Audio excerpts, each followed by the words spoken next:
Peace and all good from Franciscan Media. I'm Father Jim Sabak, and this is the Inbreaking of the Word.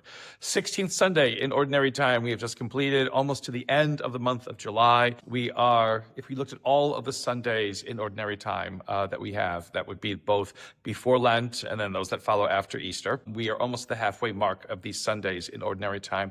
I think we're past the halfway mark of the year, and we're past the halfway mark also of the summertime. So within all of that, we now move into the 16th week within our counting basically up to that point in which God will be all in all, and the fulfillment of God's promises will finally be revealed to us at the end of time. So what do we have? And again, there are still also echoes of Easter within all of these Sundays that again follow Pentecost, that follow the season of Easter. And so where is that echo today? Well, we have Genesis first to lead us into this, where Abraham recognizes that there are three visitors. Are they angels? Are they something else? It's never really clear. But three visitors who have come from God, who Abraham entertains by having Sarah make some cakes or some rolls or whatever it is, and they kill a small calf, and they prepare the calf, and they bring curds and whey and things like that. And he serves these strangers, these messengers, because he realizes that they are more than just travelers, than wayfarers who are passing by where his encampment is. And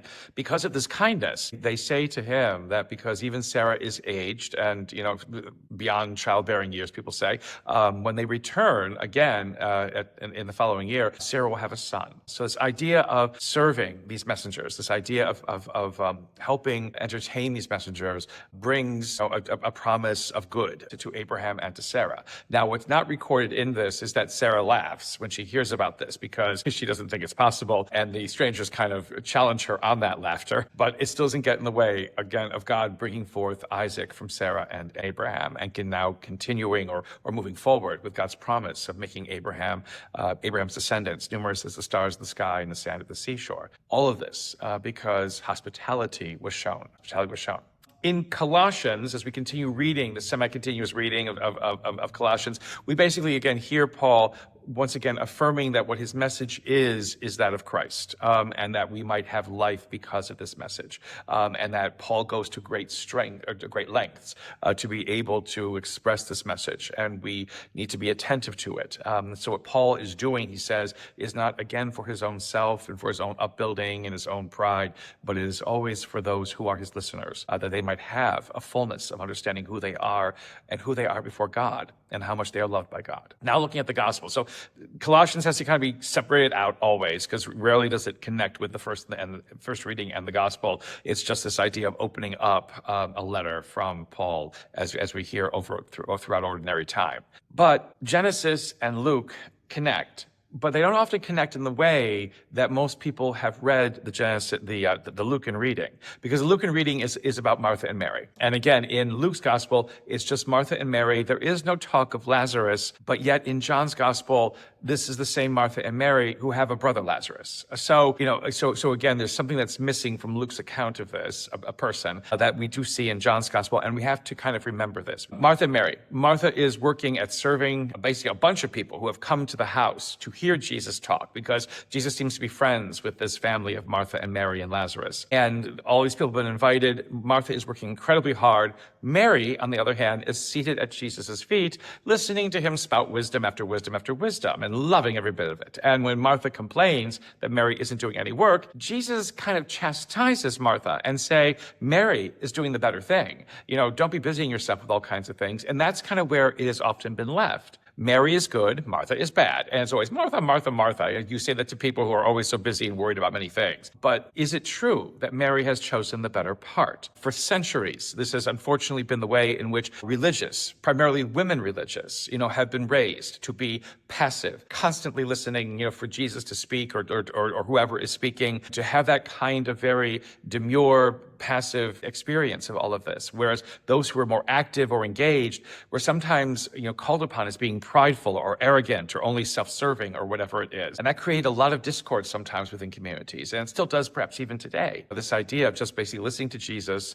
and sitting there and nothing more. As important as that is, as crucial as that is, we are not basically being very fair to Martha in the story.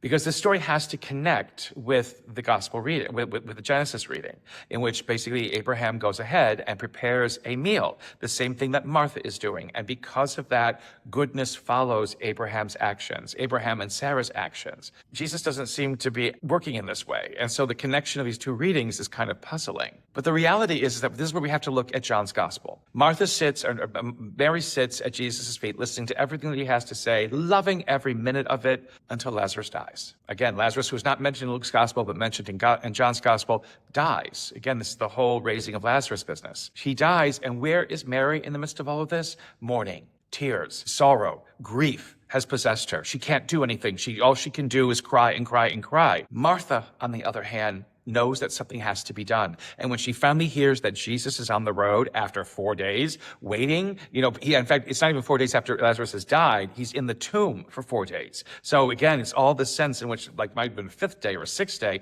before they got Lazarus in the tomb. It's been a long time that Jesus has not appeared. All of a sudden, he decides to show up. Martha runs to him and yells, "If you had been here, he would not have died. But now I want you to do something about this." And that is something important. Challenging Jesus in everything that he says, again, everything that he was talking about, maybe talking about everlasting life, talking about healing people, talking about bringing people back from the dead, making the world a better place. Mary seems to have forgotten that. Mary does not seem to remember that. But Martha does. Even in her own busyness, something of Jesus' words floated into her ears. And when her brother dies and she wants something done about this, it is she who runs out to Jesus and demands that something be done, and something is. He is raised. We are called to be people of both, dimensions, of both demeanors, be people who will sit passively listening to Christ, but also be people who are active in this world. We cannot sacrifice one for the other. But we have to make sure that our activity in the world is always based upon what it is that Jesus says, to remember what he says. And sometimes it's even reminding God that you promised this to us. We need to see it unfold. We need to see it happen. We need to see it real in our lives. Do not disappoint us. Show us that you are the God that you are. That kind of action, that kind of intensity of faith, that kind of beauty and wonder, again, of who we are as creations of God, can only flow from recognizing the fact that Christ is risen. And because of that resurrection, if God can do that to Christ, God can do anything. Continue blessed peace and good from Franciscan Media. May the Lord give you his love.